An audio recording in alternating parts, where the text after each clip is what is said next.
Hey everybody, here is another video for the Remedial Math Toolkit.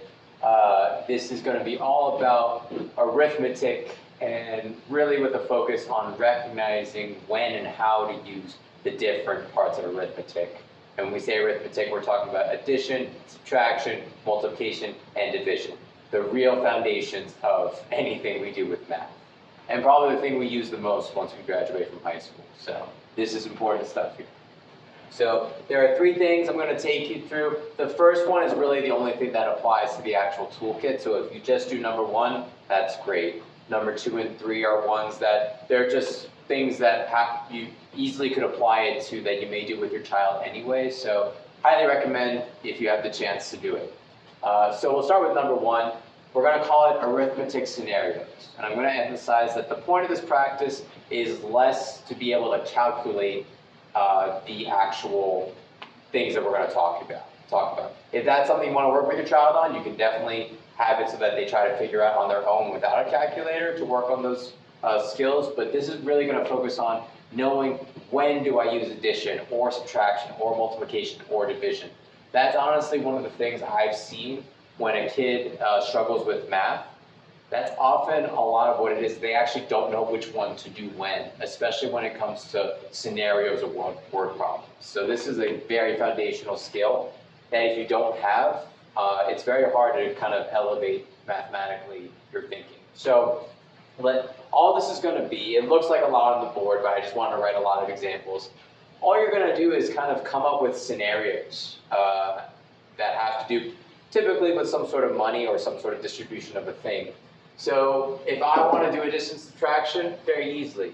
If I earn $500 and then I earn another $1,000 as a kid, what am I using? Addition, subtraction, multiplication, division.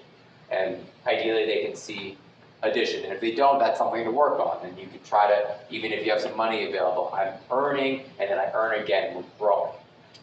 Subtraction, same thing. If I earn $500 and then I spend or I lose $200, what am I using here to figure out how much I have?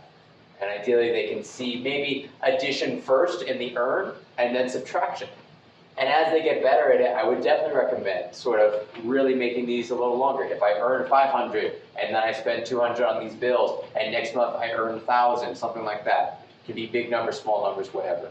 Doesn't matter what the numbers are because it's really going to just be about can they recognize when to use each.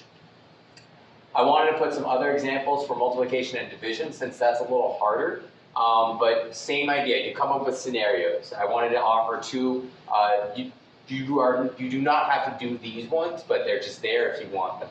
So one for multiplication could be if apples cost or if jackets cost or costs, if apples cost $1 and I buy 3 of them, ask them, what am I using here? Am I using addition or subtraction? Ideally they can see multiplication and really emphasizing the word of. As they continue to go forth, as they get into word problems, associating certain words with different orders of operations in arithmetic is key. But that's one way you can do it. If apples cost $3, that's expensive, and I buy 7 of them, what am I going to use to figure out the cost? Multiplication, ideally. Another scenario, doesn't have to be money here. If we all have a certain number of an item, if we all have 2 hats, how many do we have in total? So you can talk about your family. If there's 4 people in your family and we all have 2 hats, how many do we have? Got to use multiplication 4 times 2 to figure that out.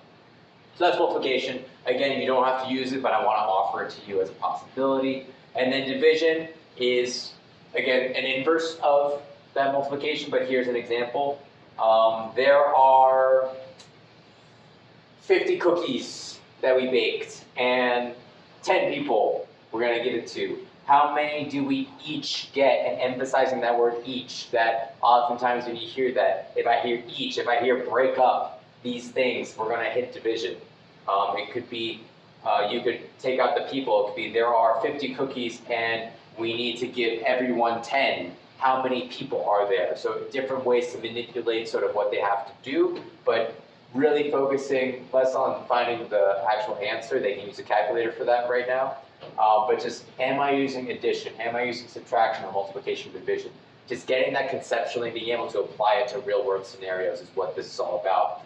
Do 4 or 5 of these on a given day, talk them through. Shouldn't take you any longer than 5 minutes, nice and easy. The other options to enhance, I definitely do number 1, these scenarios, but to enhance that, when you go shopping, you don't have to come up with a scenario. You can be like, we gotta buy 3 boxes of cereal. That's a lot of cereal. I don't know, whatever you like to buy, but in certain quantities. This is a great way to practice multiplication. We gotta buy 2 orders of chicken wings, something like that, and they each cost 10. How am I gonna figure it out? If they wanna calculate that, even better. They might want to at that point, because it's actually, they have to figure out how much it costs. But again, which order of operation are you using? What arithmetic are you using? So shopping is a great one, and then budgeting.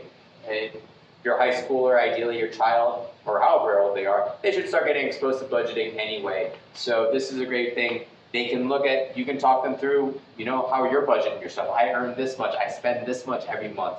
Can they track and figure out, okay, what am I going to use in order to figure out how much money I have left or have to spend in these different scenarios? So really anything with money is a great opportunity to do stuff with math, but these are just a few examples that I can offer. Again, though, those scenarios, even if you don't have a specific real world case, I would just do 4 or 5 of those each time, and that's going to make a lot of progress in itself, and from there we can move on to other things. But if this is not there, if they can't figure out, I need to add this, I need to subtract this, or multiply or divide this, a lot of the growth that can happen won't happen until this is overcome. So really recommend doing this if you see that your child is struggling in this area. If you have any questions, feel free to reach out to me. Otherwise, I'll see you next time.